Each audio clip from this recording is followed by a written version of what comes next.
ప్రత్యేకమైన వందనాలు తెలియజేస్తున్నాను. ఈరోజు స్పెషల్ డే. ఈరోజు స్పెషల్ డే. ఏంటి ఆ special day? Father's day.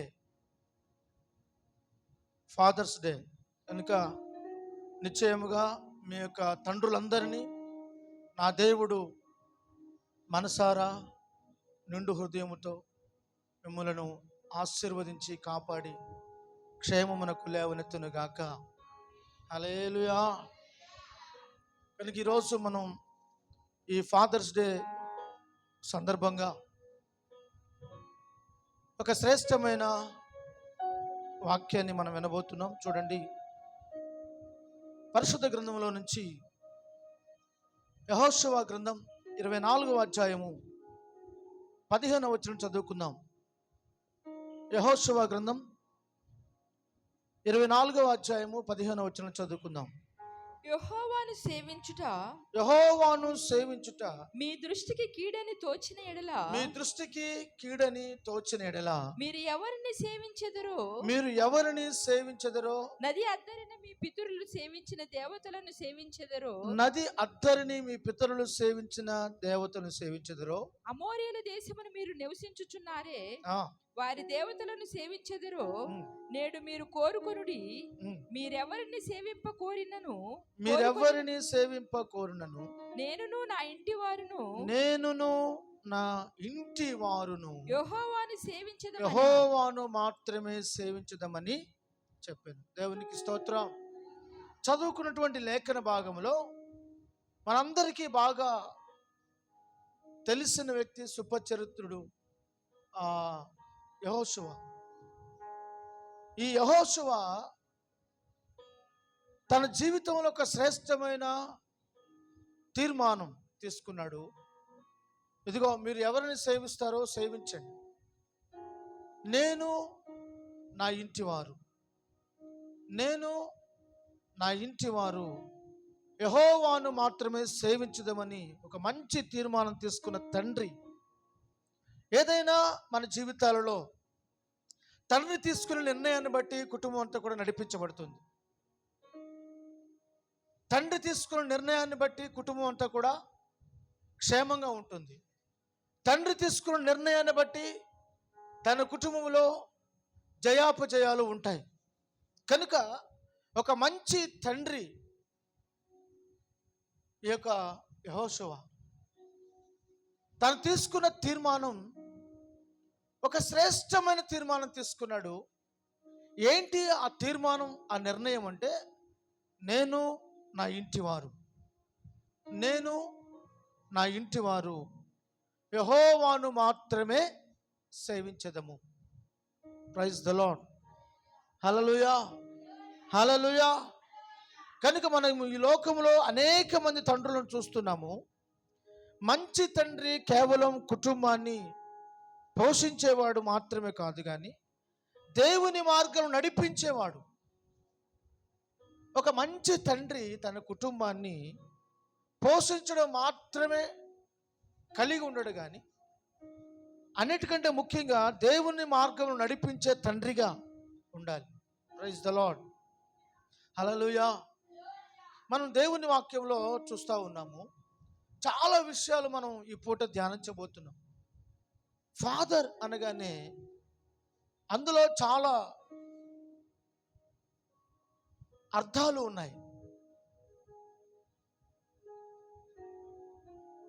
Father అనే మాటలో మొదటి అక్షరమే ఎఫ్. తెలుగులో తండ్రి అంటాం, ఇంగ్లీష్లో ఫాదర్ అంటాం. ఎఫ్ అంటే ఫెయిత్ఫుల్, విశ్వాస వీరుడు. ఎవరు? ఇంటిలో ఉన్నటువంటి తండ్రి ప్రతి విషయంలో ఒక మంచి విశ్వాసం కలిగి ఉండాలి. రెండవది ఎఫ్ఏ. ఏ అంటే అవైలబుల్. ఎప్పుడు కూడా తండ్రి పిల్లలకు అందుబాటులో ఉండాలి. టీ అంటే టీచర్. టీ అంటే టీచర్, బోధకుడు. తన పిల్లలకు మంచి విషయాలు బోధించగలిగిన ఒక మంచి బోధకుడుగా తండ్రి ఉండాలి. తర్వాత హెచ్ అంటే హెల్పర్. హెల్పర్ అంటే సహాయకుడు. తన పిల్లలకు సహాయం చేసేవాడుగా తన కుటుంబానికి సహాయం చేసేవాడుగా తండ్రి ఉన్నాడు. తర్వాత ఎంకరేజ్ చేసేవాడు. కనుక తన పిల్లలను ప్రోత్సహించేవాడుగా, ఎప్పుడు తన పిల్లలకు చేయూతనిచ్చేవాడుగా, ప్రోత్సహించేవాడిగా ఉండాలి. చివరిగా అంటే రోల్ మోడల్, అంటే ఆదర్శప్రాయుడిగా తన పిల్లలకు తన కుటుంబానికి తానే ఆదర్శవంతంగా ఉండాలి. దేవునికి స్తోత్రం, హల్లెలూయా. ఈరోజు మనం అనేక మంది తండ్రులను చూస్తున్నాం. ఆ తండ్రులు ఎలా ఉన్నారో, వారి పరిస్థితులు ఎలా ఉన్నాయో, వారు ఎలా ఉన్నారో వారి కుటుంబం కూడా అలాగే ఉంటుంది. తండ్రి బాధ్యత కలిగిన వాడైతే పిల్లలు కూడా బాధ్యత కలిగి ఉంటారు. తండ్రి సోమరిపోతుడు అనుకున్న పిల్లలు కూడా సోమరిపోతులుగానే ఉంటారు. తండ్రి తెలివి గల వాడైతే పిల్లలు తెలివి కలిగిన వారుగా ఉంటారు. తండ్రి మంచి టీచర్ అంటే చక్కగా తన కుటుంబాన్ని బోధించగలిగేవాడుగా, నడిపించగలిగేవాడుగా, సహాయం చేసేవాడుగా ఉంటే ఆ కుటుంబం బాగుంటుంది. చాలామంది జీవితాల్లో తండ్రులు ఎలా ఉన్నారంటే చాలా సోమరితనంగా, నిర్లక్ష్యంగా, అశ్రద్ధగా, బాధ్యత లేని వారుగా ఉన్నందువలన కుటుంబాలు కూడా అలాగే ఉంటున్నాయి. చూడండి, తండ్రి తన పిల్లల్ని ప్రోత్సహించాలి, మంచి విషయాలలో ప్రోత్సహించాలి, మంచి విషయాల్లో వారిని నడిపించాలి, మంచి విషయంలో ఆసక్తి కలిగి వారికి కొన్ని ప్రత్యేకమైన విషయాలు తెలియచేసి వాళ్ళను ఎల్లప్పుడూ వారికి అందుబాటులో ఉండాలి. కొంతమంది తండ్రులు చూడండి, పిల్లలు ఒక చోట ఉంటే తండ్రులు ఎక్కడో ఉంటారు. ఆ తండ్రికి ఆ పిల్లలకి సంబంధమే ఉండదు. కానీ మనం ఎప్పుడూ కూడా, ఒక రోజున ఒక సంఘటన జరిగింది. ఒక తండ్రి బాగా సంపాదించాడు, మంచి అద్దాల మేడ కట్టాడు, మంచి అందమైన అద్దాల మేడ కట్టాడు. ఆ అద్దాల మేడలో ఆ పిల్లవాడిని ఏ లోటు లేకుండా చూసుకుంటా ఉన్నాడు. అయితే ఆ పిల్లవాడు వాళ్ళ అమ్మ, వాళ్ళ నాన్న, వాళ్ళ తండ్రి, వాళ్ళ తల్లి ఇచ్చేటువంటి ఆ పాకెట్ మనీ జాగ్రత్తగా దాచుకొని దాన్ని ఒక డిబ్బీలో వేసి చాలా జాగ్రత్తగా పోగేశాడు. కొన్ని నెలల తర్వాత దాన్ని పగలగొడితే ఒక 5,000 రూపాయలు వచ్చాయి. ఎంత వచ్చాయి? ఒక 5,000 రూపాయలు వచ్చాయి. ఈ 5,000 తన చేతులు దాచుకొని తెల్లవారుచుండగా నెమ్మదిగా తన పడక గదిలో ఉంచి, తండ్రి ఉన్నటువంటి పడక గదిలోనికి డోర్ తీసుకుని నెమ్మదిగా స్లోగా వెళ్ళాడు. తండ్రి దగ్గరికి వెళ్ళి డాడీ డాడీ డాడీ అని తడుతూ ఉన్నాడు. తండ్రి ఉలిక్కిపడి లేచి, ఏంట్రా ఈ సమయంలో వచ్చావు, ఏం కావాలి అని చెప్పి, ఏమైంది ఏంటి అని అడుగుతూ ఉన్నాడు. ఆ కొడుకు తన తండ్రితో, డాడీ నిన్ను ఒక మాట అడగాలనుకున్నాను అంటే, చెప్పు అని తండ్రి అడిగాడు. అంటేనే, నాన్న, ఒక గంట నువ్వు కష్టపడితే నీకు జీతం ఎంత వస్తుంది? ఒక గంట సేపు కష్టపడితే నీకు జీతం ఎంత వస్తుంది? ఓ 2-3 వేలు వస్తాయి. అయితే ఒక గంట సమయం నాతో గడుపు నాన్న, ఒక గంట సమయం నాతో నువ్వు గడుపు, ఇదిగో నేను నీకు 2,000 ఇస్తానని చెప్పి ఆ కొడుకు ఎప్పుడైతే ఆ మాట అన్నాడో, ఆ తండ్రి మంచం దిగి ఆ కొడుకు ముందు మోకాళ్ళ మీదకి వచ్చేసి గట్టిగా కౌగులించుకొని భుజాల మీద పడి ఏడుస్తున్నాడు. తన తప్పేంటో తనకు అర్థమైంది. నా కొడుకు కావలసిన సర్వస్వం సంపాదించాను, సర్వస్వం సమకూర్చాను. నేను సంపాదించినంత నా కొడుకు కోసమే కదా. కానీ నేను గ్రహించలేకపోయానే, ఇంత సంపాదించి అద్దాల మేడలో పెట్టినప్పటికీ కూడా నా కొడుకుకి నేను నిజమైన సంతోషాన్ని అందించలేకపోయాను అని చెప్పి చాలా బాధపడి అర్థం చేసుకున్నాడు. ఏంటి తెలిసిన, అన్నీ ఇచ్చాను కానీ నా కొడుకుతో సమయం గడపడం నేను ఇవ్వలేకపోయాను. ఈరోజు అనేక మంది తండ్రులు దినమంతా కష్టపడే వాళ్ళు ఉన్నారు, రోజంతా కష్టపడే వాళ్ళు ఉన్నారు, నెలలు కష్టపడే వాళ్ళు ఉన్నారు. తమ పిల్లలకు సమయాన్ని కేటాయించేవారు లేరు. కొంత సమయమైనా, కొద్ది సమయమైనా తమ బిడ్డల కొరకు శ్రమ పడేవారు, కష్టపడేవారు లేరు. కనుక ఒక మంచి తండ్రి వలె నీ బిడ్డల కొరకు నువ్వు కష్టపడే బిడ్డగా, వారితో సమయాన్ని కేటాయించే వ్యక్తిగా నీవు ఉండాలి. దేవునికి స్తోత్రం. హల్లెలూయా, హల్లెలూయా.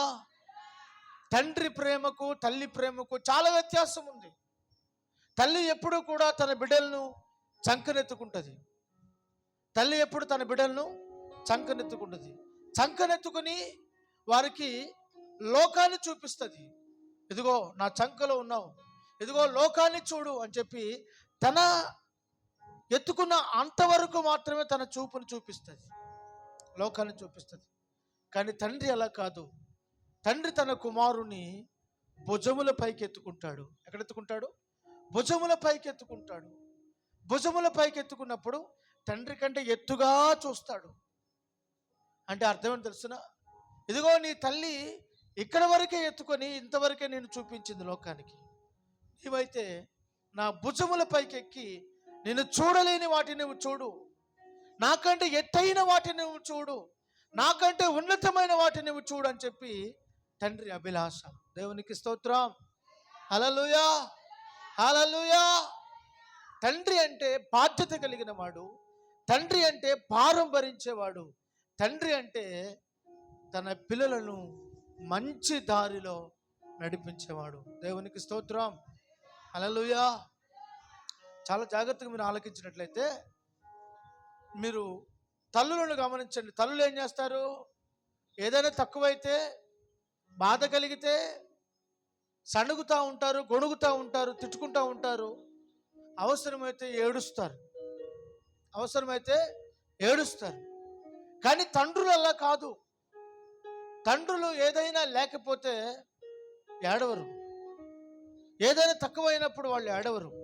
దుఃఖాన్ని దిగమింగుకొని మనసులో బాధ, ఎంత బాధ ఉన్నా, ఎంత కష్టం ఉన్నా, ఎంత ఇబ్బంది ఉన్నా వారి గుండెలలో దాన్ని దాచుకొని, అణుచుకొని, ఓర్పు కలిగి, ఓర్చుకొని తన కుటుంబానికి ఏం కావాలి, ఇప్పుడు ఈ సమస్యను ఎలా పరిష్కరించాలి, ఈ యొక్క స్థితిని ఎలా దాటాలి అని చెప్పి తండ్రులైన వారు చాలా ఓర్పుతో, సహనముతో వారి కుటుంబాన్ని నడిపిస్తారు. దేవునికి స్తోత్రం. హల్లెలూయా. కనుక కుటుంబములో ప్రాముఖ్యమైన బాధ్యత ఎవరిది అనంటే తండ్రిది. తండ్రి బాధ్యత చాలా ప్రాముఖ్యం. తండ్రి లేకపోతే ఆ కుటుంబ పరిస్థితి ఎలా ఉంటుందో చాలామందికి నేను ప్రత్యేకంగా చెప్పనవసరం లేదు, ఆ కుటుంబాలు ఎలా ఉంటాయో.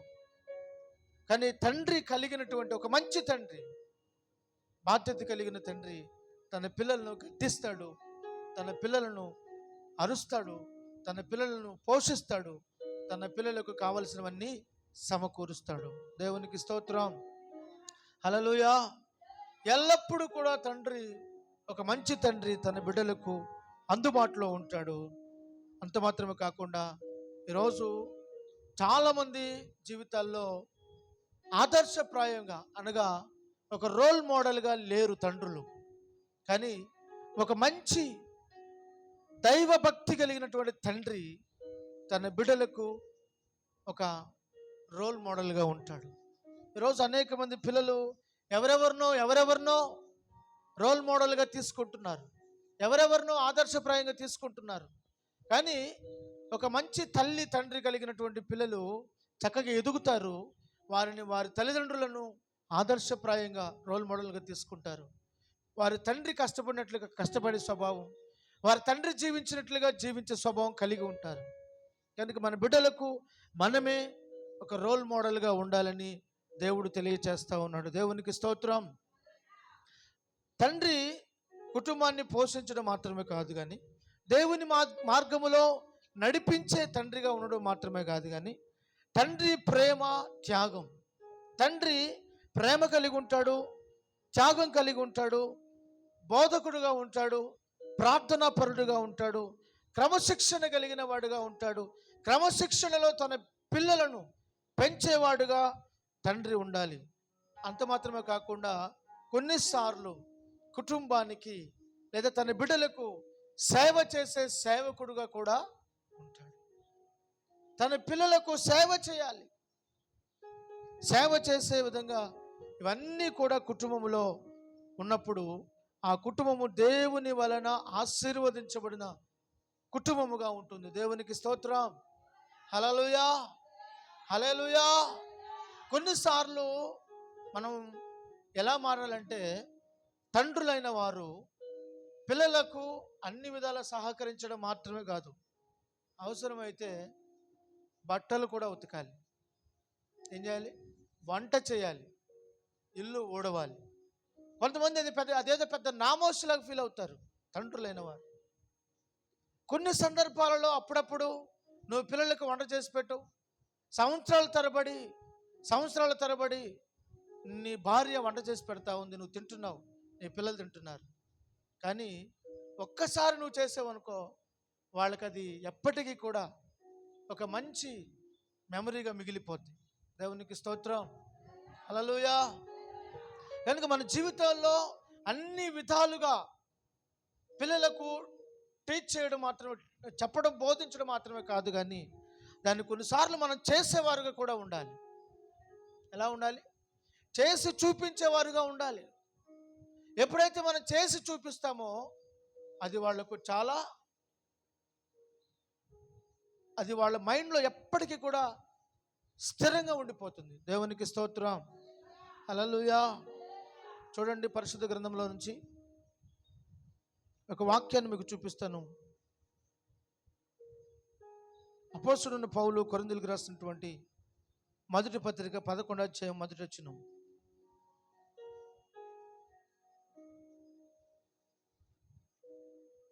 నేను క్రీస్తును పోలి నడుచుకొనుచున్న ప్రకారము మీరును నన్ను పోలి నడుచుకొనుడి. ఇక్కడ ఎవరు ఈ మాట చెప్తున్నారు? అపోస్తలుడైన పౌలు చెప్తూ ఉన్నాడు సంఘానికి, నన్ను అనుసరించి నడుచుకొనుడి. నేను క్రీస్తును పోలి నడుచుకొనుచున్నాను. కనుక మాదిరి ఎవరయ్యా అంటే సేవకుడు. సంఘానికి సేవకుడు మాదిరి. నేను ఎప్పుడు చెప్తాను, క్రైస్తవ జీవితం 3 తండ్రులను కలిగిన జీవితం. 3 తండ్రులను కలిగినటువంటి జీవితం క్రైస్తవ జీవితం. ఒకటి, శరీర సంబంధమైన జన్మనిచ్చిన తండ్రి.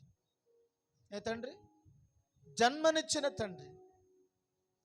3 తండ్రుల సంరక్షణను పోషించబడుతూ, పాలించబడుతూ, ఎదుగుతూ ఉన్నాం. ఒకటి, జన్మనిచ్చిన శరీర సంబంధమైన తండ్రి. 2, నీ ఆధ్యాత్మికమైన గురువు నీ తండ్రి. ఎవరు? నీ ఆధ్యాత్మికమైన గురువు. గురువు అంటే నీ తండ్రి. Praise the Lord. బోధకుడా, రబ్బోని, ఫాదర్ అని పిలుస్తాం. ఆత్మీయ తండ్రి. ఏ తండ్రి? ఆత్మీయ తండ్రి. 3వ తండ్రి ఎవరయ్యా అంటే అతి శ్రేష్ఠుడైన పరలోకమందున్న తండ్రి. మనం దేవుని ఏమని పిలుస్తాం? పరలోకమందున్న తండ్రి, డాడీ అని పిలుస్తాం. కనుక 3 సంరక్షణలో పెంచబడుతున్నది మన జీవితం. ఇది దేవుడు మనకిచ్చిన గొప్ప భాగ్యం. పౌలు అంటున్నాడు, నేను ప్రభువుని పోలి నడుచుకున్నట్లుగా మీరు నన్ను పోలి నడుచుకొనుడి. ఈ రోజున తండ్రులైన వారు కూడా ఏమని చెప్పగలగాలంటే, ఇదిగో నేను ప్రభువుని పోలి నడుచుకుంటున్నాను, నా పిల్లలారా మీరు నా వలే నన్ను పోలి నడుచుకునుడి అని చెప్పగలిగిన స్థాయిలోనికి నువ్వు ఎదగాలి. ఒకరోజు ఒక తల్లి తన కుమారుణ్ణి చెట్టుకు కట్టేసి కొడతా ఉంది. ఆ పక్కింటి వాళ్ళు వచ్చి, ఎందుకమ్మా పిల్లోని ఆ రకంగా బాతున్నావు అని అంటే, దానికి తోడు ఇంకొక 4-5 పోగయ్యారు.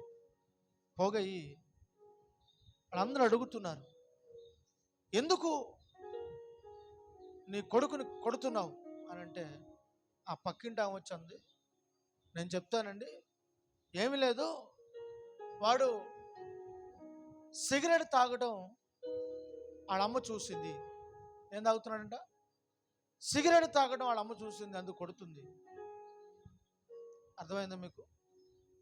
ఎందుకురా సిగరెట్లు తాగుతున్నావు అని కొట్టిందంట. అసలు కొట్టాల్సింది ఎవరిని? చెట్టు కట్టేసి కొట్టాల్సింది పిల్లోడిని కాదు, ఆ తండ్రిని. నీవే గనుక నీ కుమారుడికి ఒక రోల్ మోడల్గా ఉంటే వాడెందుకు తాగుతాడు? అర్థమైందా? నువ్వు సాటుగానో మాటుగానో, సారాయో బీడియో, సినిమాలో సినిమా పాటలో, రికార్డింగ్ డ్యాన్సులో డీజే డ్యాన్సులు వేస్తున్నావు అనుకో, నీ పిల్లలు అదే దారిలో వస్తారు. సమయం పడుతుంది అంతే, కానీ వచ్చేది మాత్రం ఖచ్చితం. ఆ మార్గంలో వచ్చేది మాత్రం ఖచ్చితం. అర్థమవుతుందా? ఒక మంచి తండ్రి వలె నీ కుటుంబాన్ని నువ్వు నడిపించుకోవాలి. నీ పిల్లలకు మాదిరిగా ఉండాలి. పిల్లలకు అనగానే సరిపోతుందా? వాళ్ళు పెంచే విధానాన్ని బట్టి వాళ్ళ భవిష్యత్తు ఉంటుంది. వాళ్ళు పెంచే విధానాన్ని బట్టి వాళ్ళ భవిష్యత్తు ఉంటుంది. వాళ్ళని ఆలనా పాలన చూసుకుంటే సరిపోదు. వాళ్ళకి ఏం తక్కువైనా తీసుకొచ్చి పడేస్తే సరిపోదు. వాళ్లకు కావలసినవి నువ్వు సమకూర్చినప్పుడు వాళ్ళు నీ కళ్ళ ముందు ఒలీవ మొక్కల వలె ఎలా ఉంటారంట? ఒలీవ మొక్కల వలె నీ భోజనపు బల్ల చుట్టూ నీ పిల్లలు పాడైపోయిన జీవితాలు కలిగి ఉండకూడదు. చాలామంది కుటుంబాలు ఎలా ఉన్నాయో తెలుసునా? వాళ్ళ కళ్ళ ముందు వాళ్ళ పిల్లలు పాడైపోయిన స్థితిలో ఉన్నారు. ఏమండి, నా కొడుకు ఉన్నాడు కానీ ఎందుకులండి, పేరుకే ఉన్నాడు అంతే. ఆ తల్లి బాధ వర్ణనాతీతం. నాకు పిల్లలు ఉన్నారు కానీ ఎందుకులండి, కొంచెం కూడా సహాయం చేయరు. నాకు 4 ఆడపిల్లలు ఉన్నారండి, ఒక్క పిల్ల కూడా నన్ను చూడదు. 4 కొడుకులు ఉన్న ఒక్క కొడుకు కూడా నన్ను చూడదు. కనీసం నాకు మందులు కూడా కొనివ్వరు. ఈ విధంగా నీ పిల్లలు నీ కళ్ళ ముందు ఎదగకూడదు. నీ పిల్లలు పాడైపోయిన వస్తువులాగా, పాడైపోయినటువంటి జీవితాలు కలిగి ఉండక, నీ భోజనపు బల్ల చుట్టూ నీ పిల్లలు ఎలా ఉండాలంట? ఒలీవ మొక్క వలె. యెహోవా చేత ఆశీర్వదించబడిన కుటుంబం ఇలాగూ ఉంటుంది. నీ భోజనపు బల్ల చుట్టూ నీ పిల్లలు ఒలీవ మొక్కల వలె ఉండాలి, ఎదిగిన మొక్కల వలె ఉండాలి. ఇదిగో మా యవనస్తులు నగరుకై చెక్కబడిన మూల కంబాల వలె ఉన్నారు. నీ పిల్లలు ఎదిగి వచ్చినప్పుడు అసలైనటువంటి సిసలైన వారి జీవితం నీ కళ్ళ ముందుకు తీసుకొని రాబడుతుంది. కనుక నీవు నీతిమంతుడవై యథార్థముతో నడుచుకున్నప్పుడు తరువాత నీ పిల్లలు ధన్యులవుతారు. చూడండి, పరిశుద్ధ గ్రంథం నుంచి సామెతల గ్రంథం 20వ అధ్యాయం 7వ వచనం. సామెతల గ్రంథం 20వ అధ్యాయం 7వ వచనం.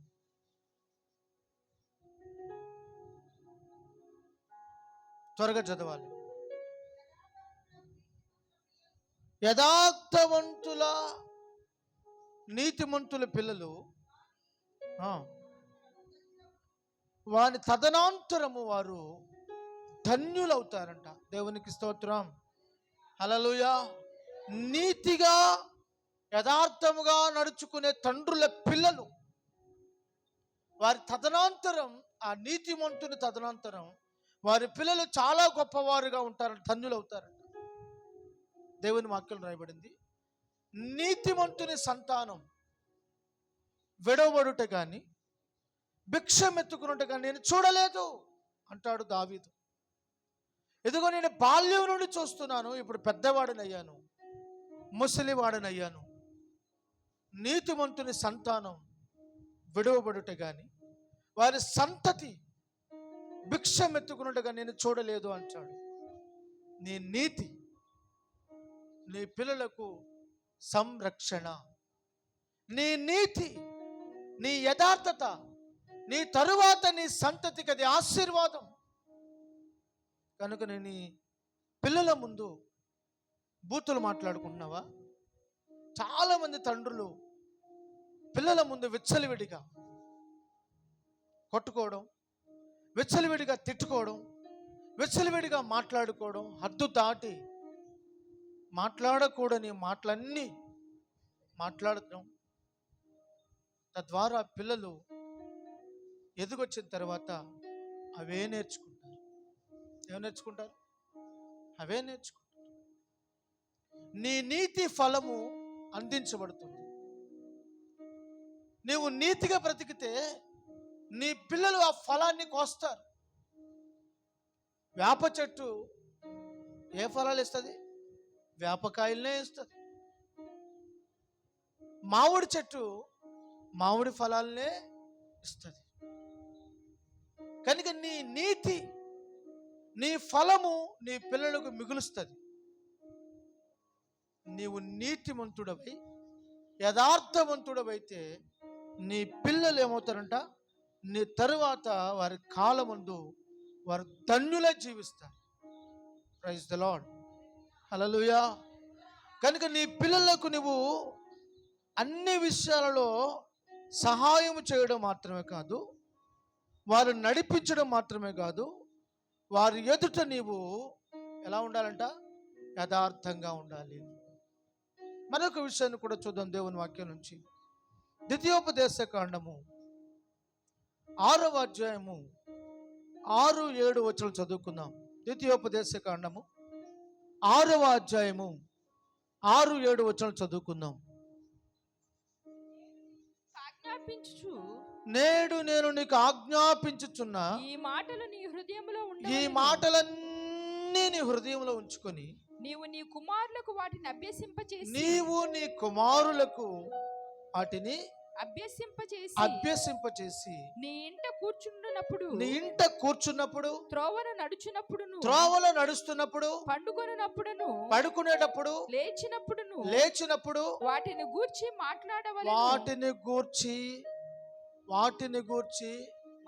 మాట్లాడవలెను. సూచనగా వాటిని నీ చేతికి కట్టుకొనవలెను. అవి నీ కనులును నడుమ బాసికము వలె ఉండవలెను. నీ ఇంటి ద్వార బంధకముల మీదను నీ గౌనుల మీదను వాటిని వ్రాయింపవలెను. నీ దేవుడైన యెహోవా నీ పితరులైన అబ్రహాము, ఇస్సాకు, యాకోబులతో చేసిన ప్రమాణమును బట్టి నిన్ను ఆ దేశంలో ప్రవేశపెట్టి. దేవునికి స్తోత్రం, హల్లెలూయా. చదువుకున్నటువంటి ఆ లేఖన భాగంలో నేను నీకు ఏ విషయాలైతే తెలియజేస్తున్నానో, ఈయన జీవపు మాటలు, ఈయన జీవవాక్యం, జీవింపచేసే ఈ మాటలు, నీ బ్రతుకును సాఫల్యము చేసే జీవాధిపతి అయిన ఈ యొక్క దేవుని మాటలు నీ హృదయంలో ఉంచుకో. మొదట ఒక తండ్రిగా, ఒక తల్లిగా నీ హృదయంలో ఈ మాటలు దాచుకో. తరువాత నీవు నీ కుమారులకు వాటిని అభ్యసింపచేసి ఏం చేయాలంట? నీ కుమారులకు, నీ కుమార్తెలకు వాటిని అభ్యాసం చేయాలి. నీవు ఇంట కూర్చున్నప్పుడును, త్రోవలో నడిచేటప్పుడును, పడుకున్నప్పుడును, లేచినప్పుడును వాటిని గూర్చే మాట్లాడాలి. అవి వానికి తెలియచేయాలి. దేవునికి స్తోత్రం. ఒక టీచర్గా నువ్వు మారాలి, ఒక బోధకుడుగా నువ్వు మారాలి. ఎక్కడ? నీ ఇంటిలో నీ పిల్లలకు మంచి విషయాలు బోధించాలి. Praise the Lord. కానీ చాలామంది మంచి విషయాలు బోధించరు. మీ అత్త వచ్చింది, కానీ మీ అత్తను అడుగు, అత్త పిల్లని ఇస్తావని అడుగు. అర్థమైందా? పిల్ల అంటే ఏంటి, పెళ్ళి అంటే ఏంటి తెలుసా వాడికి? అర్థమవుతుందండి? ఇవి నేర్పిస్తారు చాలామంది. పిల్లలకి ఏమి నేర్పించాలో కూడా చాలామంది తండ్రులకు తెలియదు. పిల్లల ముందు ఏం మాట్లాడాలో కూడా తండ్రులకు తెలియదు. అంటారు కదా, బాడీ ఎదిగింది కానీ ఏం ఎదగలేదంట? మైండ్ ఎదగలేదంట. కనుక మనం గుర్తుపెట్టుకోవాల్సింది ఏంటంటే, మనసు ఎదగాలి, మనిషి కాదు ఎదగాల్సింది, మనస్సు ఎదగాలి. మనస్సు ఎదిగిన వాడవై నీ పిల్లలకు ఏం చేయాలంట? అభ్యసింపచేయి. నీవే వాళ్ళకి బోధించు, మంచి విషయాలు బోధించు. ఈ నా మాటలు వారికి అభ్యసింపచేయి. వారు కూర్చున్నప్పుడు, లేచినప్పుడు, త్రోవలో నడిచినప్పుడు, వారు పడుకున్నప్పుడు కూడా ఏం చెప్పాలి వాళ్ళకి? మంచి కథలు చెప్పాలి. పడుకునేటప్పుడు ఏం చెప్పాలి? పిల్లలకి మంచి కథలు చెప్పాలి. ఏ కథలు చెప్పాలి? బేతాళ కథలు కాదు, బేతాళ కథలు కాదు చెప్పాల్సింది. ఏ కథలు చెప్పాలి? చందమామ కథలుగా చెప్పాల్సింది. ఒక మంచి జీవితం చేసినటువంటి, ఒక విలువైన జీవితం చేసినటువంటి, ఒక పరిశుద్ధ జయ జీవితం చేసిన ఎందరో పరిశుద్ధులు ఉన్నారు. వారి కథలన్నీ కూడా పిల్లలకు నువ్వు నేర్పించాలి, బోధించాలి, వారికి తెలియచేయాలి. హల్లెలూయా, హల్లెలూయా. తల్లి పాలిస్తున్నప్పుడే ఉగ్గు పాలతో ఆ బిడ్డకు అన్నీ నేర్పించేసింది. ఇక ఆ బిడ్డ ఎప్పుడైతే పాలు విడిచాడో, పాలు విడవగానే మందిరానికి తీసుకొచ్చింది. మందిరానికి తీసుకొని రాగానే వాడికి ప్రార్థన అలవాటు కదా, అంటేనే అయ్యగారికి నమస్కారం చేసి చక్కగా దేవుని మందిరంలో వాడంతట వాడే దేవునికి నమస్కరించాడంట. హల్లెలూయా, హల్లెలూయా. దేవునికి నమస్కరించాడు. వాడు అక్కడనే యెహోవాకు మ్రొక్కుకొనెను. కనుక మన జీవితాల్లో మనం పిల్లలకు ఏమి నేర్పిస్తున్నాం? ఒక తండ్రి తన పిల్లలకు మంచి విషయములను నేర్పించాలి. Praise the lord. హల్లెలూయా, హల్లెలూయా.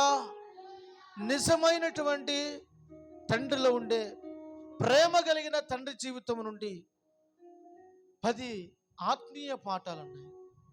ఒక నిజమైన తండ్రి చాలా ప్రేమ కలిగి ఉంటాడు, చాలా ప్రేమ కలిగి ఉంటాడు. ఒకరోజు తన తండ్రి దగ్గర నుంచి కుమారుడు తప్పిపోయాడు, దూరంగా వెళ్ళిపోయాడు. తండ్రి ఆస్తి అంతా తీసుకొని దూరంగా వెళ్ళిపోయాడు. వెళ్ళిపోయి ఆస్తి అంతా పాడు చేసేసాడు, ఆస్తి అంతా పాడు చేసేసాడు.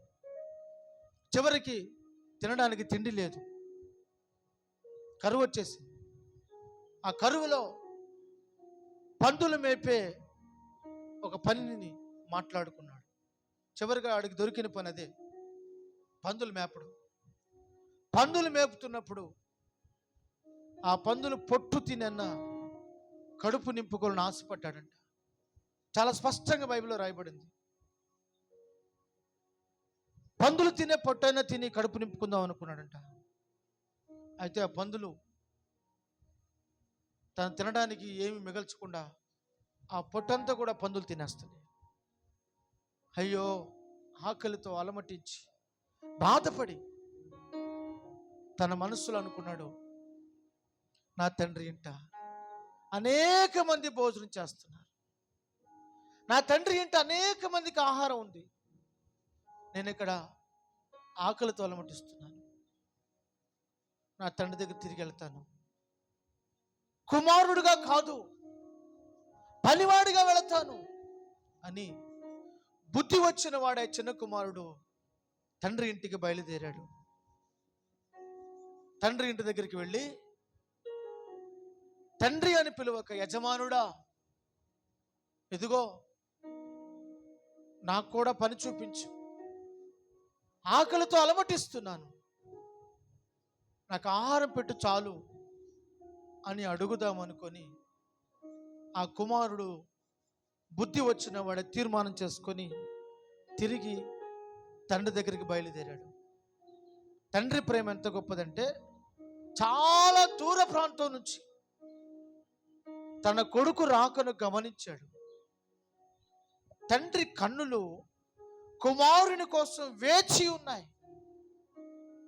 ఎప్పటికైనా వస్తాడేమో, ఈ రోజైనా వస్తాడేమో, ఈ దినమైనా వస్తాడేమోనని తండ్రి కన్నులు తన బిడ్డ కొరకు వేచి ఉన్నాయి. ఎప్పుడైతే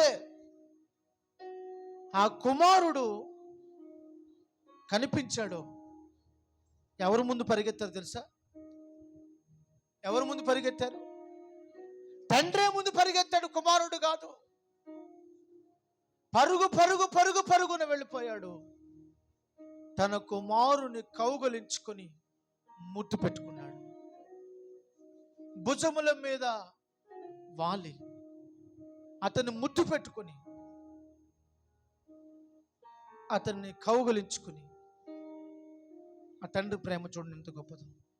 లూకాసు సువార్త 15వ అధ్యాయము 11 నుంచి 32 వరకు ఈ చరిత్ర అంతా మనం చూస్తాం. నిజమైన తండ్రి ప్రేమ నిష్కపటమైనది. 20వ వచనం చదవండి. వాడింకను దూరముగా ఉన్నప్పుడు తండ్రి వానిని చూచి కనికరపడి పరిగెత్తి వాని మెడ మీద పడి ముద్దు పెట్టుకొనెను. హల్లెలూయా. వాడింకను దూరముగా ఉన్నప్పుడు పరిగెత్తుకుని వెళ్ళి కుమారుణ్ణి కౌగలించుకుని ముద్దు పెట్టుకున్నాడు. దేవునికి స్తోత్రం. మంచి తండ్రి కోపం కంటే కనికరాన్ని చూపిస్తాడు. మంచి తండ్రి కోపం కంటే కనికరాన్ని చూపిస్తాడు. Praise the Lord. ఎందుకు కనికరాన్ని చూపించాడు తెలుసా? తన తప్పు తెలుసుకుని వచ్చాడు కనుక, తన తప్పిదం తెలుసుకొని తిరిగి వచ్చాడు కనుక కనికరం.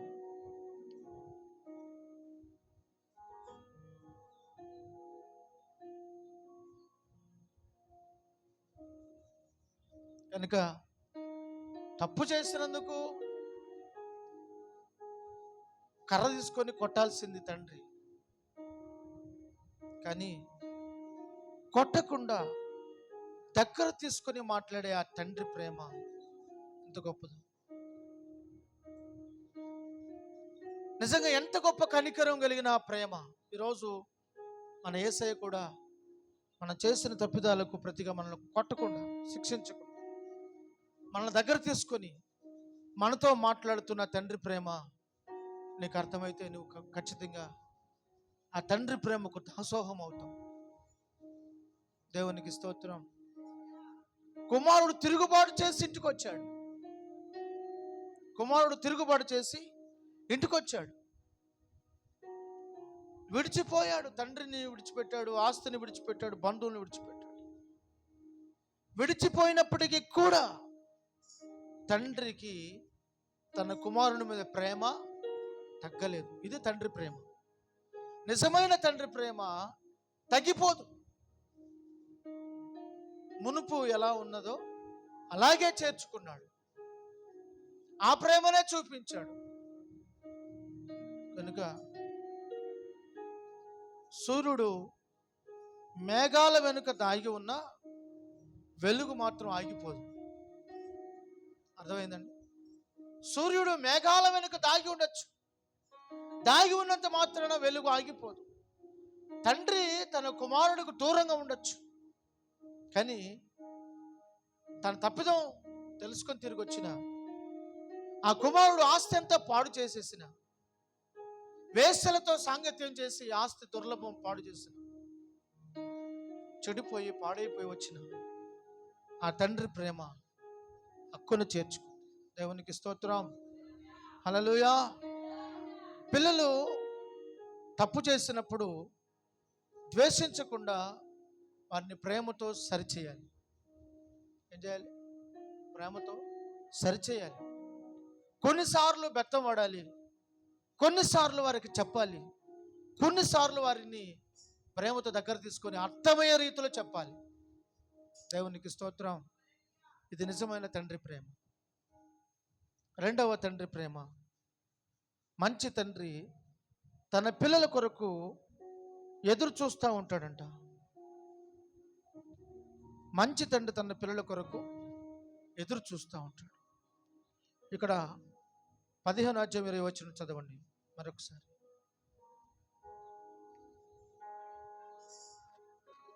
వాడింకా దూరంగా ఉన్నప్పుడు తండ్రి వానిని చూచి కనికరపడి చాలు. కనుక తండ్రి తన కుమారుని కొరకు ఎదురు చూపులు చూస్తున్నాడు. తన కుమారుని రాక కొరకు ఎదురు చూస్తున్నాడు తండ్రి. మంచి తండ్రి తన బిడ్డల కోసం ఎప్పుడు ఎదురు చూస్తూ ఉంటాడు. ఈ రోజున మనం ఒక మంచి తండ్రి వలె మన పిల్లల కొరకు ఎదురు చూస్తున్నామా? దేవుని సేవకుడిగా ఒకరోజు మీరు దేవుని సన్నిధికి రాకపోతే ఎందుకు రాలేదు అనేది అడుగుతాం. ఎందుకు రాలేదు అని ప్రశ్నిస్తాం. కారణం ఏంటో కనుక్కుంటాం. ఒకరోజు రాకపోయినా ఎందుకు అడుగుతున్నామంటే నీ మీద ప్రేమతో. ఎవరైనా ఒకరు రాకపోతే వాళ్ళ కోసం ఎదురు చూస్తూ ఉంటాం. ఇంకా వస్తారేమోనండి. ఎదురు చూసే అనుభవమే ఒక మంచి తండ్రి యొక్క స్వభావం. ఉద్యోగానికి వెళ్ళినటువంటి కుమారుడు, లేదా చదువుకోవడానికి వెళ్ళినటువంటి కుమార్తె, లేదా ఏదన్నా పని మీద బయటకు వెళ్ళినటువంటి పిల్లలు, వాళ్ళు వచ్చే వరకు తండ్రి ఏం చేస్తాడో తెలుసునా? ఎదురు చూస్తూ ఉంటాడు. కనుక ఒక తండ్రి తన పిల్లలను, వారి స్థితులను గమనించి గుర్తించి శ్రద్ధ కలిగి ఉంటాడు. తన బిడ్డల జీవితంలో వాళ్ళు ఎలా ఉన్నారు, వాళ్ళు ఏం చేస్తున్నారు, ఎవరితో మాట్లాడుతున్నారు అనేది ప్రతి అణువణువు గాలిస్తాడు, గుర్తిస్తాడు, బాధ్యత కలిగి ఉంటాడు, నేర్పిస్తాడు, అవసరమైతే బుద్ధి చెప్తాడు. అక్కడ ఎందుకు కూర్చొని, నీకేం పని, లేసిరా అంటాడు. ఎందుకంటే వాడు ఎక్కడ కూర్చున్నాడో కూడా వాళ్ళ ఫ్రెండ్స్తో కూర్చుని ఉండొచ్చు. వాళ్ళ ఫ్రెండ్స్ ఎట్లాంటి వారో గుర్తిస్తాడు. దుష్ట సాంగత్యము మంచి నడవడును చెరిపివేస్తుంది. కొంతమంది పిల్లలు చూడండి, రాత్రి 11 అయినా ఆ బ్రిడ్జిల మీద, బైపాస్లో, కాలువలో గట్టు మీద కూర్చొని ఏవో ఫోన్లో చూస్తూ ఉండి, వాళ్ళు ఏవో బాటిల్స్ తెచ్చుకొని తాగుతా, బిర్యానీ తెచ్చుకొని తినుకుంటా తాగుకుంటా సమయాన్ని వ్యర్థపరుస్తారు. అలాంటి వారితో నీ పిల్లలు సహవాసం చేస్తూ ఉంటే వాళ్ళని బట్టి నీ పిల్లలు కూడా ఏమవుతారు? చెడిపోతారు. మంచి తండ్రి తన పిల్లలు ఏం చేస్తున్నారు, మంచి తండ్రి తన బిడ్డలు ఎవరితో సహవాసం చేస్తున్నారు, ఏ సమయంలో ఎక్కడ ఉన్నారు అనేది ప్రతి అణువు వాళ్ళని గాలిస్తాడు. కారణం ఏంటంటే శ్రద్ధ నిలుపుతాడు తన బిడ్డల మీద. కొంతమంది తల్లిదండ్రులు పట్టించుకోరు. వాళ్ళు ఏం చేస్తారో పట్టించుకోరు, ఎక్కడికి వెళ్ళిపోయినా పట్టించుకోరు, అసలు అడగను కూడా అడగరు. ఈ టైం దాకా నువ్వు అక్కడ ఏం చేస్తున్నావు అని కూడా అడగరు. ఈ టైం దాకా నువ్వు ఎందుకున్నావు అక్కడని అడగరు. నువ్వు వాళ్ళ ఇంటికి ఎందుకు వెళ్ళావు అని కూడా అడగరు. పట్టించుకోరు. బాధ్యత లేని తండ్రులు చాలామంది ఉన్నారు. నీకేం పని అక్కడ అని అడగరు. ఇంత టైం అక్కడ ఎందుకున్నావు అని కూడా అడగరు. ఎక్కడికి వెళ్ళావని కూడా అడగరు. పైపెచ్చి వాళ్ళకి డబ్బులు ఇచ్చి పాడు చేస్తుంటారు. వాళ్ళకి ఏమిచ్చి పాడు చేస్తుంటారు? ఎదురు డబ్బులు ఇచ్చి పాడు చేస్తూ ఉంటారు. డబ్బులు ఇవ్వడం తప్పు కాదు, కానీ ఎక్కువగా వాళ్ళ చేతిలో డబ్బు పెట్టడం అది ఏమాత్రం క్షేమం కాదు. ఈరోజు అనేక మంది యవనస్తులు పాడైపోవడానికి ప్రధానమైన కారణం, చదువుకునే పిల్లలు డ్రగ్స్కి అలవాటు పడడానికి ప్రధానమైన కారణం తల్లిదండ్రులు బాధ్యత కలిగి లేకపోవడమే. వాళ్ళకి సంపాదించి ఆస్తులు ఇవ్వడం ముఖ్యం కాదు, వాళ్ళకి సంపాదించి మేడలు మిద్దులు కారులు స్థలాలు పొలాలు వెండి బంగారాలు కొనిపెట్టడం ముఖ్యం కాదు. వాళ్ళు ఏం చేస్తున్నారు, వాళ్ళు ఎలా ఉన్నారు, వాళ్ళ బిహేవియర్ ఎలా ఉంది, వాళ్ళ స్టడీ ఎలా ఉంది, ప్రతిదీ కూడా నువ్వు అబ్జర్వేషన్లో ఉంచాలి, గమనించాలి, గుర్తించాలి. దేవునికి స్తోత్రం. తండ్రి తన కుమారుని కోసం ఎదురు చూసినట్లు నువ్వు నీ పిల్లల కోసం ఎదురు చూడాలి. కొంతమంది ఎలా ఉంటారు చెప్పరండి, పిల్లలు లేకపోతే బాగుండు అనుకుంటారు. పిల్లలు చాలా మందికి అడ్డం. పిల్లలు ఉన్న ఇల్లు ఎలా ఉంటుంది, పిల్లలు లేని ఇల్లు ఎలా ఉంటుంది చెప్పండి. పిల్లలు ఇంట్లో ఉన్నప్పుడు ఆ ఇల్లు కళకళలాడుతూ ఉంటుంది, ఆ ఇల్లు కళకళలాడుతూ ఉంటుంది. పిల్లలు లేనప్పుడు ఆ ఇల్లు బోసిపోయినట్లుగా, మౌనంగా అయిపోయినట్లుగా, ఏదో పోగొట్టుకున్నట్లుగా, ఏదో వెలితిగా ఉంటుంది. పిల్లలు ఉన్నప్పుడే ఆ ఇంట్లో సందడి, సంతోషం. మన కళ్ళ ముందు ఆ పిల్లలు కొట్టుకొని తిట్టుకొని ఏమన్నా చేయని, కానీ ఆ ఇల్లు చాలా సంతోషంగా ఉంటుంది. 4 రోజులు వాళ్ళందరినీ ఊరికి పంపించామనుకో, ఆ ఇల్లు నిర్మానుష్యంగా ఉంటుంది. కనుక మన జీవితంలో ఎప్పుడూ కూడా పిల్లల ఎదుట నీవు, నీ ఎదుట పిల్లలు ఒక మంచి బాంధవ్యం కలిగి ఉండాలి. దేవునికి స్తోత్రం. హల్లెలూయా. మూడవదిగా, నిజమైన తండ్రి క్షమించే హృదయం కలిగి ఉంటాడు. ఏం కలిగి ఉంటాడు? క్షమిస్తాడు. పిల్లల్ని, భార్యని, తన కుటుంబాన్ని క్షమిస్తాడు. కొన్నిసార్లు మీరు ఒకరినొకరు క్షమించుకోవాలి. ఏం చేయాలి? తప్పు చేస్తాం, తప్పు చేయని భూమి మీద పరమ పవిత్రుడు ఎవడో లేడు. అర్థమైందా? తప్పు చేయని పరమ పవిత్రుడు భూమి మీద ఏ శుద్ధ మనుషుడు లేడు, ఏ శుద్ధ పూస లేదు.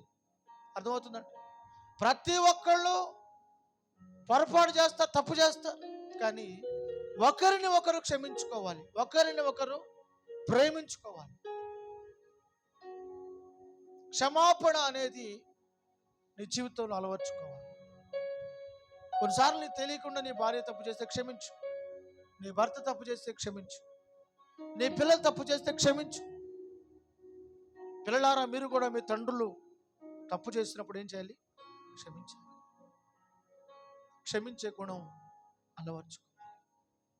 ఇదిగో ఈ తండ్రి తన కుమారుడు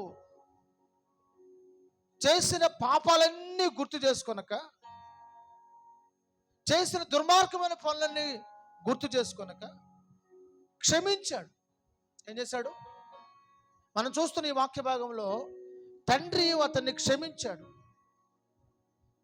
అందుకని యేసుక్రీస్తు మన తండ్రి సిలువపై మనం చేసిన పాపాలన్నీ గుర్తు చేసుకొనక క్షమాభిక్ష పెట్టాడు. తండ్రి, యేసుక్రీస్తు సిలువలో ఏం పలికిన మాట? తండ్రి, వీరేమి చేయుచున్నారు, వీరెరుగరు గనుక వీరిని క్షమించు. కనుక కుటుంబంలో క్షమాపణ లేకపోతే శాంతి లేదు. కుటుంబంలో ఒకరిని ఒకరు క్షమించుకునే గుణం లేకపోతే వాళ్ళ కుటుంబంలో శాంతి ఎప్పటికీ ఉండదు. కనుక మీరు క్షమించే గుణం కలిగి ఉండాలి. ఏం కలిగి ఉండాలి? ఒక మంచి తండ్రి క్షమిస్తాడు.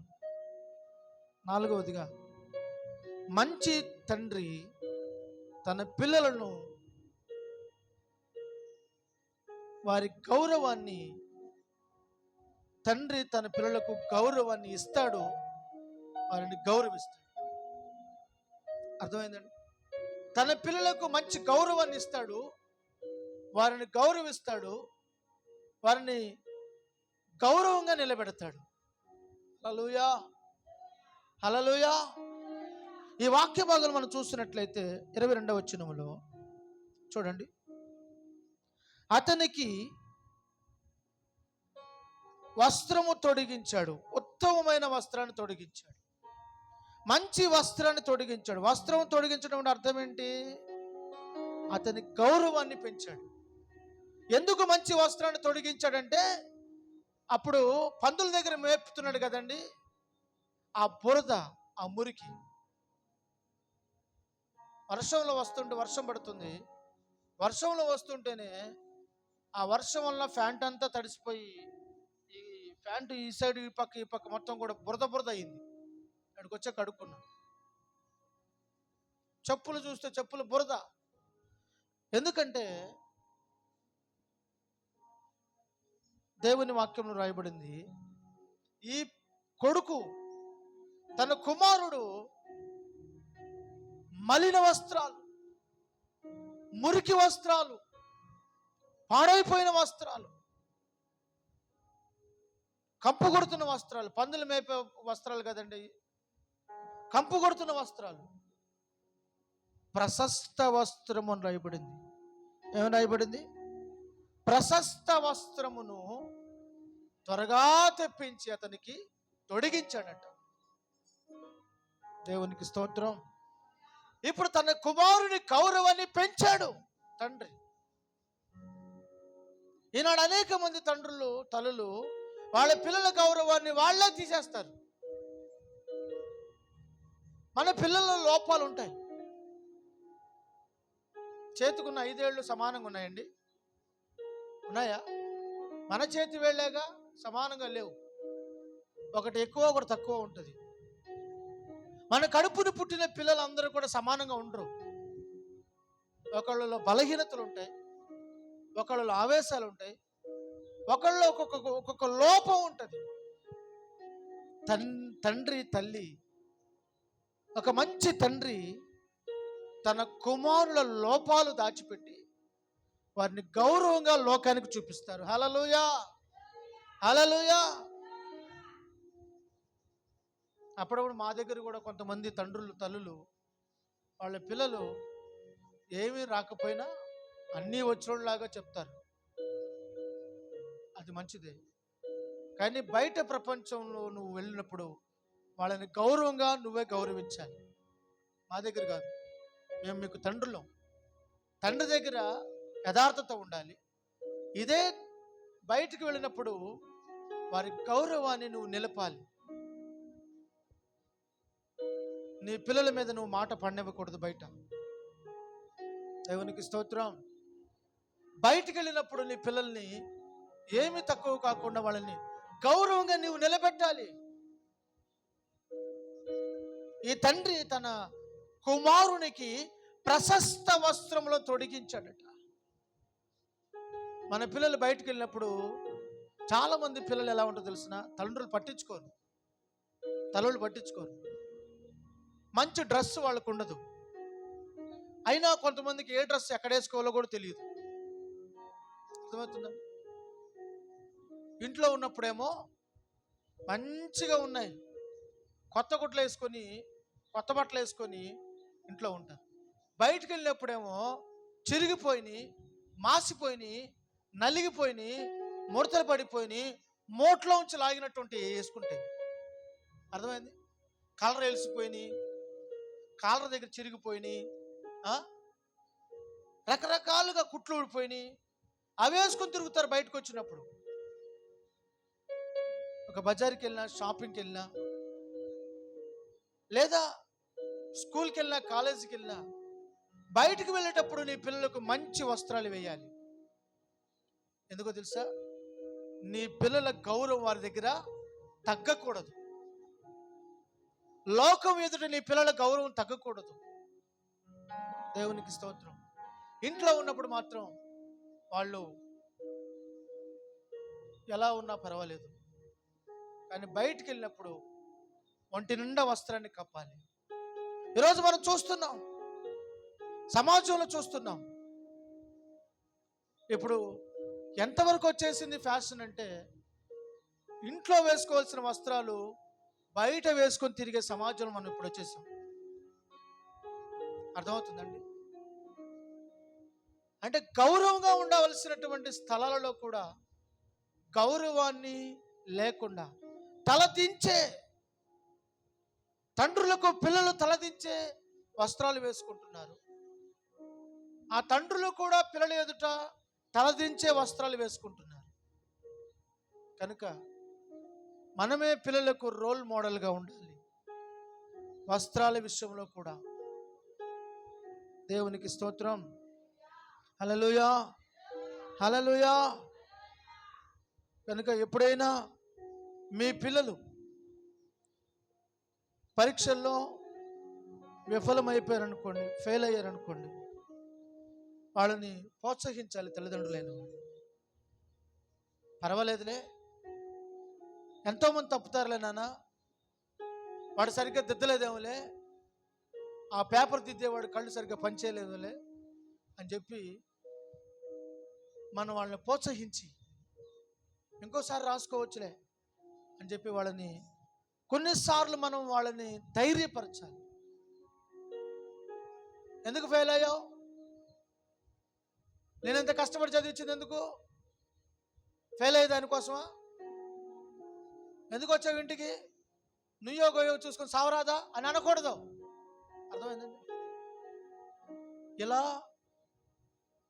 చాలామంది తండ్రులు పిల్లలు ఫెయిల్ అయినందుకు వాళ్ళని అదోలా చూసేసరికి ఆ పిల్లలు లోపల ఇన్నర్గా ఫీల్ అయ్యి తనువు చాలించిన పరిస్థితులు కూడా ఉన్నాయి. కనుక మన జీవితాల్లో ఈ కుమారుడు తప్పు చేసి ఇంటికి వచ్చాడు. హలో, ఆస్తి అంతా పాడు చేసి వచ్చాడు, బట్టలు పాడు చేసుకుని వచ్చాడు, మునుకుట్లు వేసుకొని వచ్చాడు. తండ్రి ప్రేమ చూడండి, తండ్రి ప్రేమ చూడండి. నిష్కపటమైనది తండ్రి ప్రేమ, ఎదురు చూసేది తండ్రి ప్రేమ, క్షమించేది తండ్రి ప్రేమ, హత్తుకునేది తండ్రి ప్రేమ. తన కుమారుని స్థితిని చూసి ఆ వస్త్రాలు తీయించి ప్రశస్త వస్త్రాన్ని తొడిగించిన ఈ తండ్రి ప్రేమ. మరొక విషయాన్ని కూడా చదువుకుందాం. చూడండి,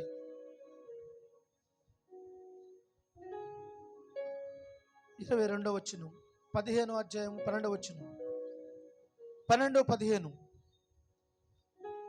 15వ అధ్యాయం 12వ వచనం, 15వ అధ్యాయం లూకా సువార్త 12వ వచనం. వారిలో చిన్నవాడు తండ్రి, ఆస్తులను నాకు వచ్చు భాగమిమ్మని తన తండ్రిని అడుగగా అతడు వారికి తన ఆస్తిని పంచిపెట్టెను. హల్లెలూయా. మంచి తండ్రి తన పిల్లల కొరకు త్యాగం చేస్తాడంట. ఏం చేస్తాడు? మంచి తండ్రి తన పిల్లల కొరకు త్యాగం. కొడుకు వచ్చి అడుగుతున్నాడు, తండ్రి నా ఆస్తిలో సగభాగం నాకు ఇచ్చేయి, ఇచ్చేయి, నేను ఇవ్వనురా, ఏం చేస్తావు చేసుకో అన్నాడా?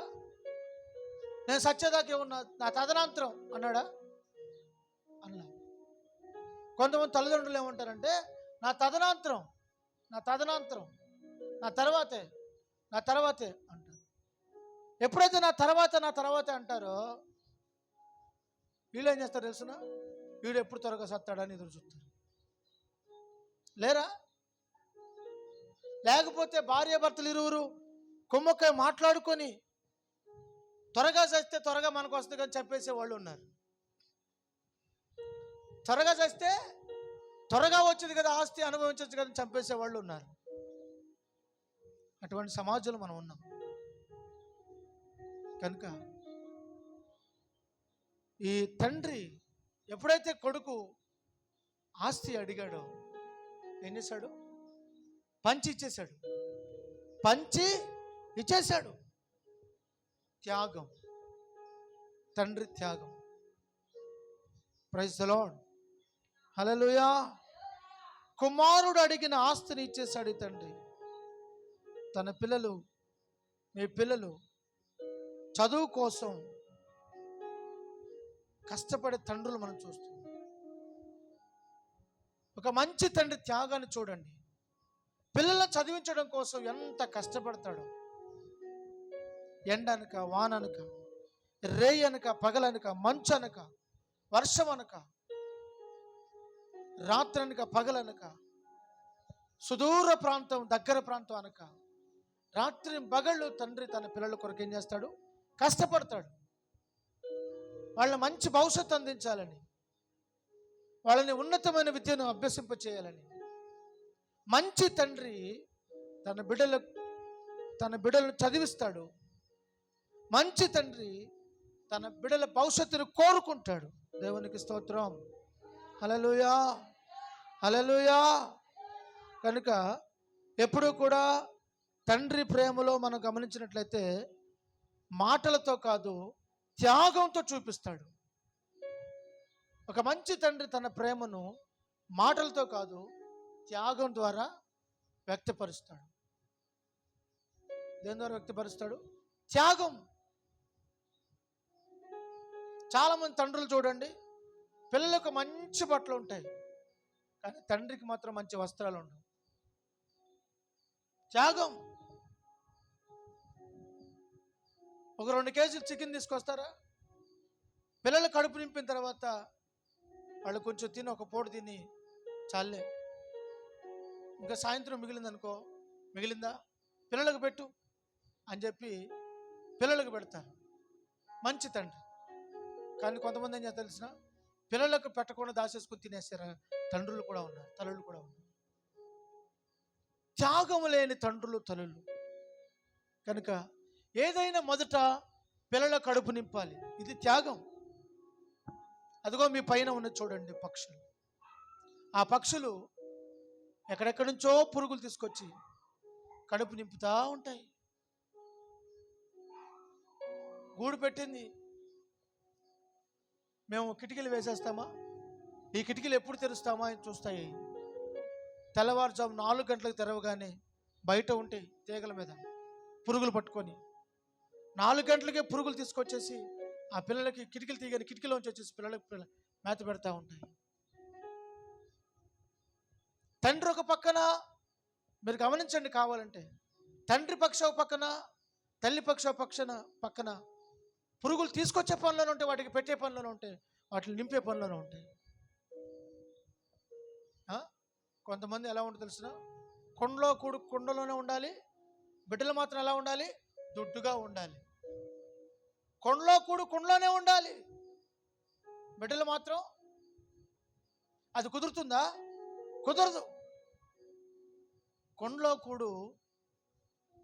ఆ కుండలో ఉన్నటువంటి ఆ కూడు బిడ్డలకు దిడ్డుగా, నిండుగా వడ్డించాలి. ఇప్పుడే పిల్లలు దిడ్డుగా ఉంటారు. దేవునికి స్తోత్రం. హల్లెలూయా, హల్లెలూయా. కనుక ఒక మంచి తండ్రి ఏం కలిగి ఉంటాడు? త్యాగం. అది చూడండి, 2 వచ్చేసి పైకి చూడండి. తండ్రి తన పిల్లలకు మంచి త్యాగం చూపిస్తాడు, మాటలతో కాదు, ప్రవర్తనలు. హల్లెలూయా. ఇంకొకటి నేను చెప్పి త్వరగా ముగించబోతున్నాను.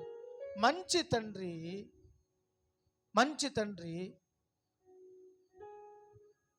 కుటుంబ ఐక్యతను కోరుకుంటాడు. ఏం కోరుకుంటాడు? కుటుంబ ఐక్యత, కలిసి ఉండాలని కోరుకుంటాడు. నా పిల్లలు నేను కలిసి ఉండాలని కోరుకుంటాడు. చూడండి 28 నుంచి 31 చదవండి. 28 నుంచి 31 వరకు.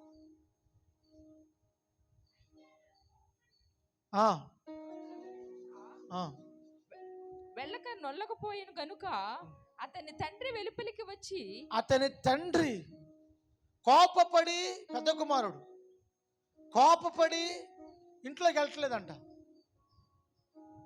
ఎందుకు వెళ్ళట్లేదంటే, ఇంటికి వచ్చాడు పెద్ద కుమారుడు. ఇంటికి వచ్చేసరికి ఇంట్లో అంతా మారిపోయి, సిచ్యువేషన్ అంతా మారిపోయి, రోజు ఉన్నట్లేదు. హడావిడి, ఫంక్షన్, మంచి రుచికరమైన వాసనలు, భోజనాలు, జనాలు, ఇవన్నీ చూసి అడిగాడు, ఏంటి ఇంట్లో ఏం జరుగుతుందని. ఎవరో చెప్పారు పనివారు ఒకడు, నీ తమ్ముడు వచ్చాడయ్యా, నీ తమ్ముడు తిరిగి వచ్చాడని. ఎప్పుడైతే నీ తమ్ముడు తిరిగి వచ్చాడని చెప్పాడో ఈ పెద్ద కుమారుడు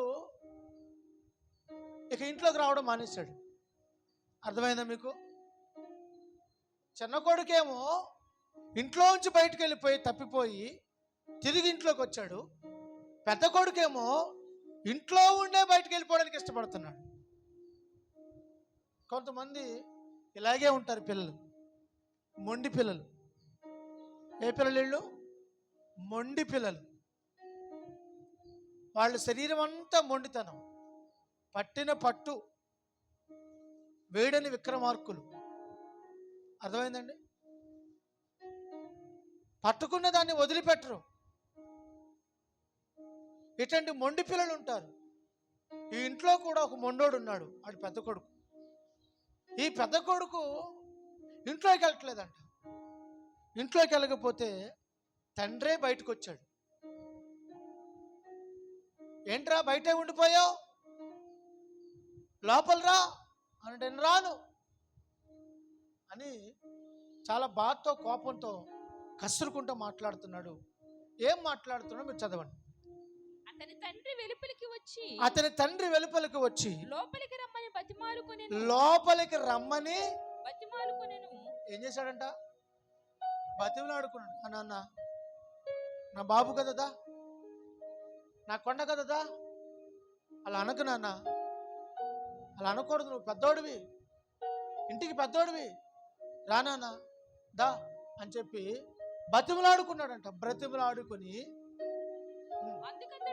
అందుకతడు తన తండ్రితో, ఇదిగో ఇన్ని ఏళ్ల నుండి నిన్ను సేవించుచున్నాను, ఇదిగో ఇన్నేళ్ల నుండి నిన్ను సేవిస్తున్నానే, నీ ఆజ్ఞను నేను ఎన్నడను నీ ఆజ్ఞ నేను ఎప్పుడైనా మీరైనా, నీ మాట నేను ఎప్పుడైనా కాదన్నానా? నువ్వు చెప్పింది నేను ఎప్పుడైనా చేయకుండా ఉన్నానా? నువ్వు చెప్పింది అలా చేసే కదా. అయినా నువ్వు చాలా స్వార్థపరుడు నాన్న.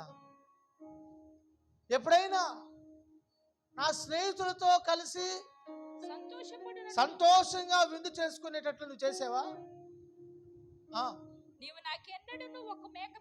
నీవు ఎప్పుడైనా నా కోసం ఒక మేకపిల్లని కోసావా? బా, వీడు తిండిపోతాడు. ఏపోతాడు వీడు? ఇంకేం అడగట్లా. అడిగేదేంటి? మేకపిల్లని కోసావా, విందు చేసావా, భోజనాలు రెడీ చేయించావా, నా స్నేహితులతో కలిసి ఆడుకోవడానికి అడుగుతున్నాడు. ఎవడేడు?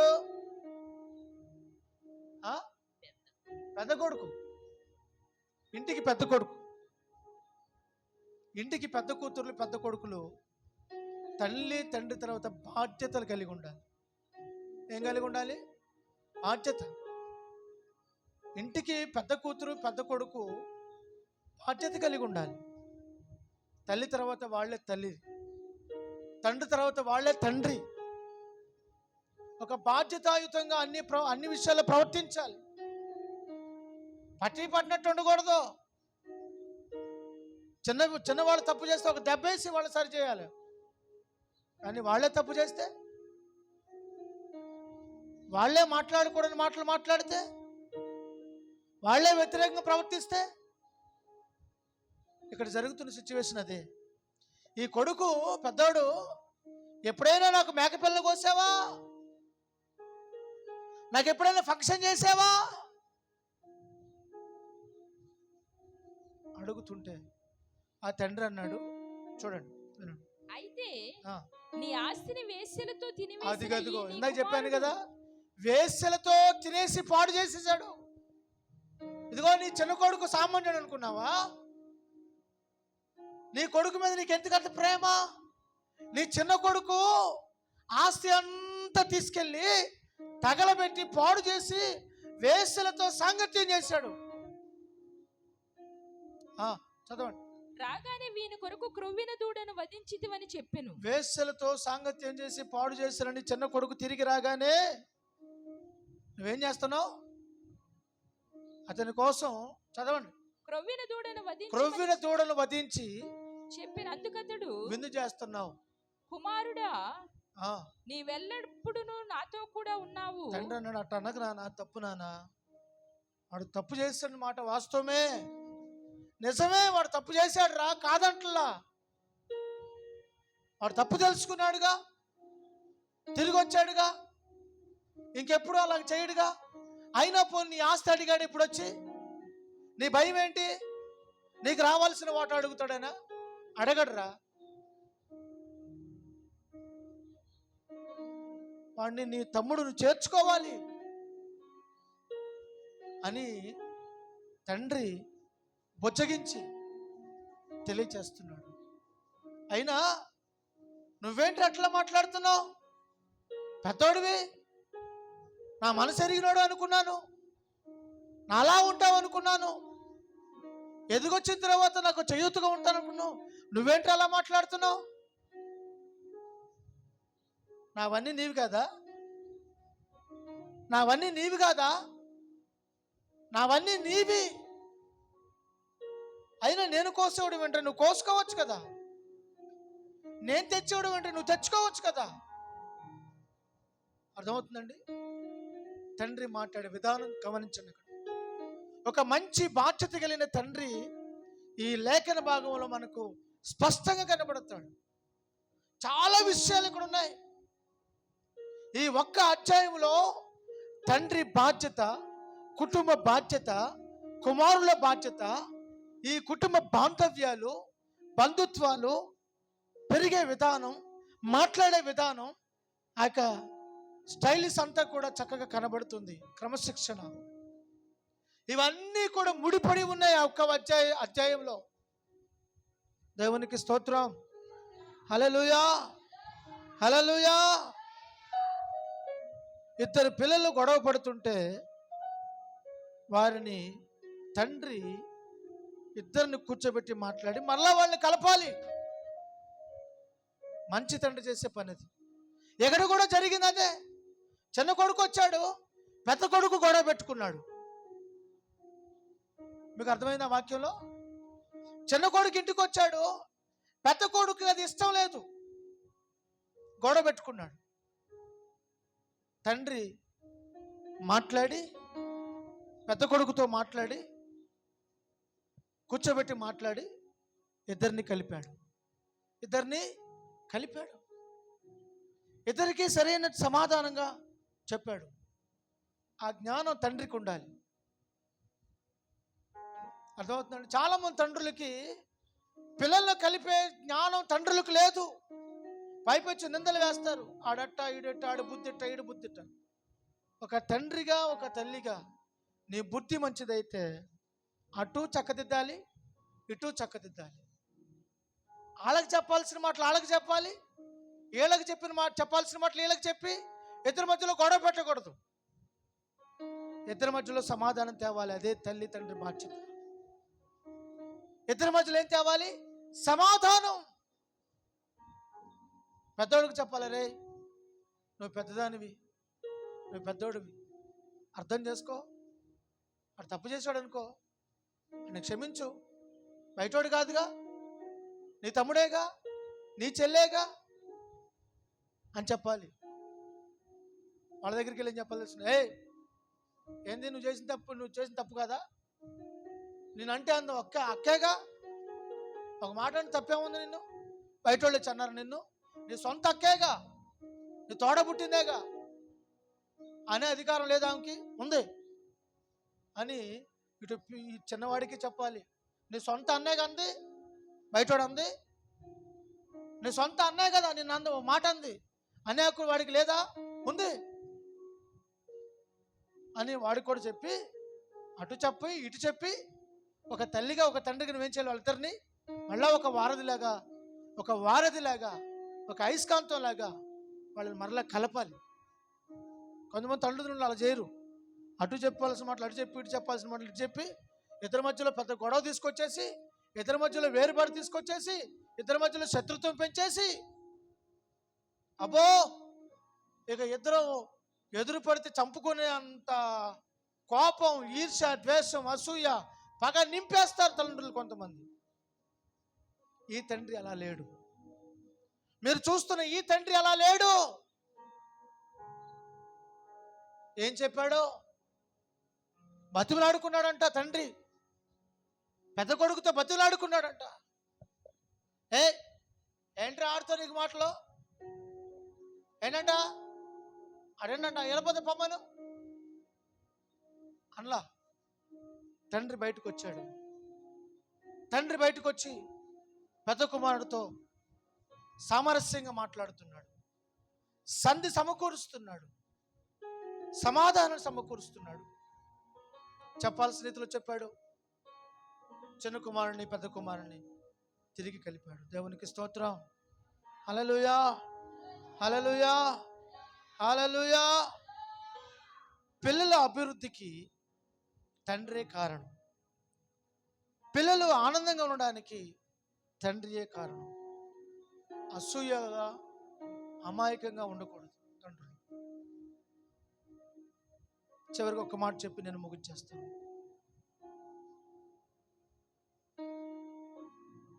మంచి తండ్రి తన కుటుంబానికి నాయకుడుగా ఉంటాడు. ఎలా ఉంటాడు? నాయకుడు. ఎఫెసీయులకు రాసిన పత్రిక 6వ అధ్యాయము 4వ వచనం. ఎఫెసీయులకు రాసిన పత్రిక 6వ అధ్యాయం 4వ వచనం. మనుషులను సంతోషపెట్టువారు చేయనట్లు కంటికి కనబడుటకే కాక క్రీస్తు దాసులమని ఎరిగి దేవుని చిత్తమును మనఃపూర్వకముగా జరిగించుచు. 6వ అధ్యాయం 4వ వచనమేనా? మనుషులకు చేసినట్టు కాక ప్రభువునకు చేసినట్టే ఇష్టపూర్వక. అది తండ్రులారా, ఎలా వచ్చిన అది చదవండి.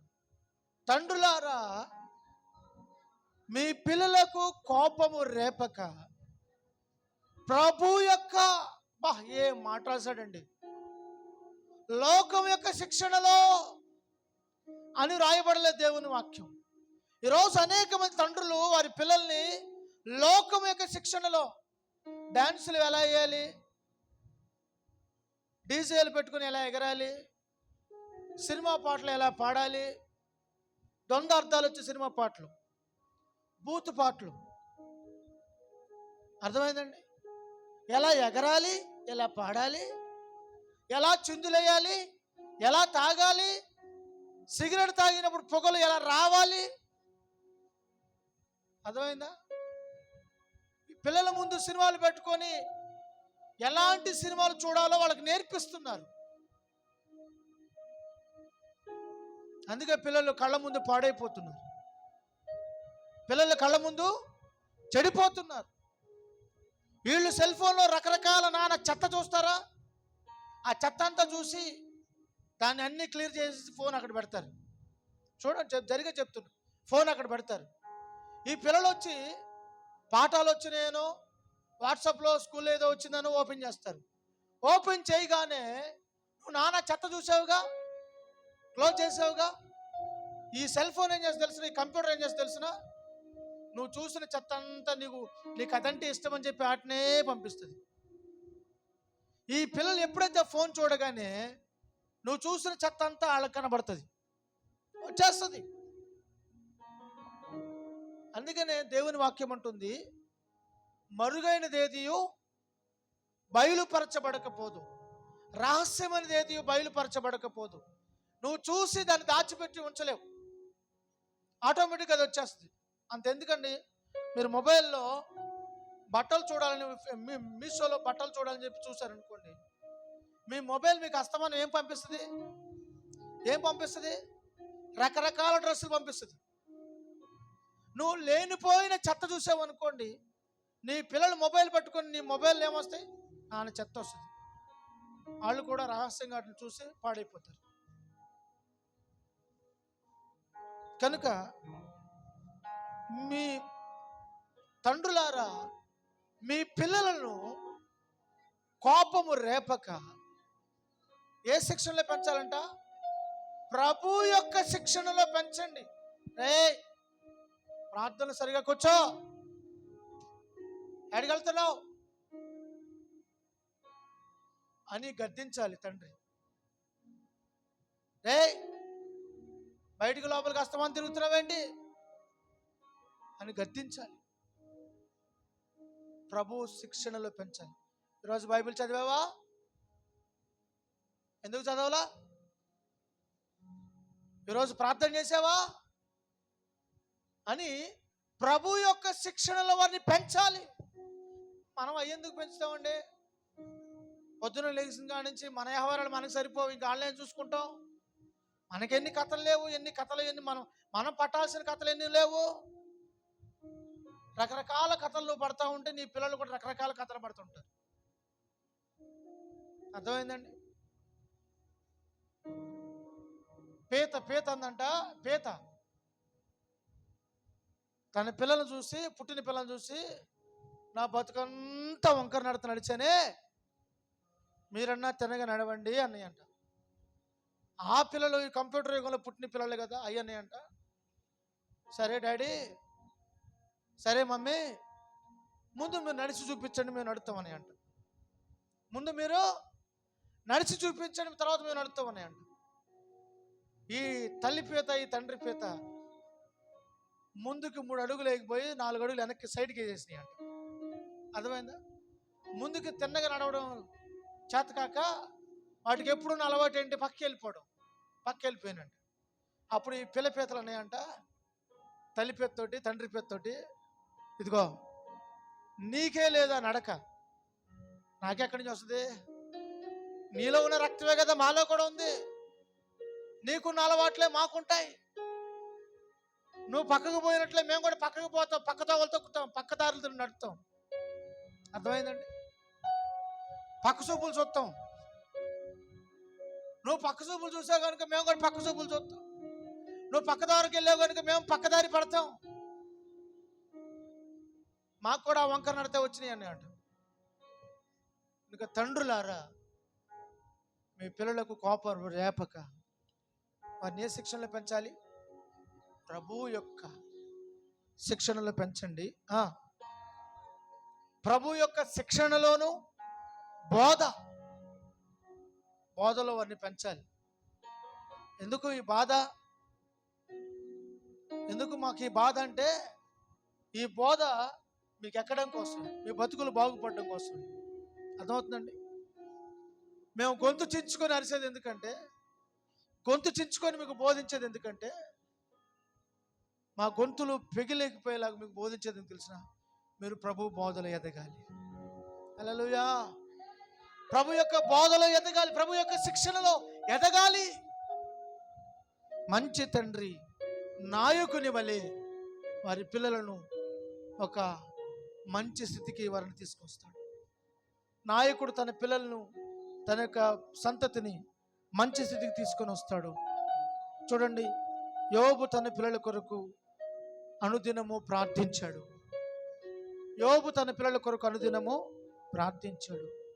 తండ్రి ఇంటికి యజమానుడు. యజమానుడుగా ఉండాలి. దాసుడుగా ఉండాలి. కనుక యజమాని వలె నీ కుటుంబాన్ని నడిపించుకో. ప్రార్థన చేసుకుందాం. దయచేసి అందరం మోకరించుని ప్రార్థన చేసుకుందాం. దేవాది దేవుడు ఇంతవరకు నీతో మాట్లాడుతూ వచ్చాడు. నీ జీవితాన్ని ప్రభు చేతులకు అప్పగించుకొని, ప్రభా నా జీవితాన్ని ఆశీర్వాదకరంగా నువ్వు మార్చావు. ఒక మంచి తండ్రి వలె నా జీవితాన్ని మార్చావు. నన్ను ఆశీర్వాదకరంగా నడిపించు. అనేక విషయాలు నువ్వు నాకు తెలియజేస్తూ వచ్చావు.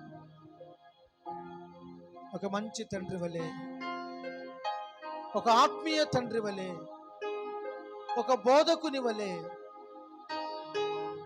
ఐక్యతను కోరుకునే తండ్రి వలె, సమాధానమును కోరుకునే తండ్రి వలె, ఒక మంచి నాయకుని వలె,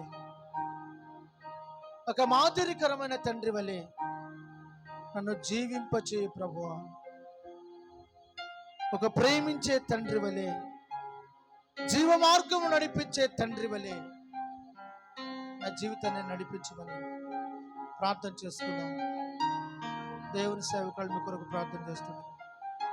ప్రార్థన పూర్వకంగా మీ జీవితాలు దేవుని చేతికి అప్పగించండి.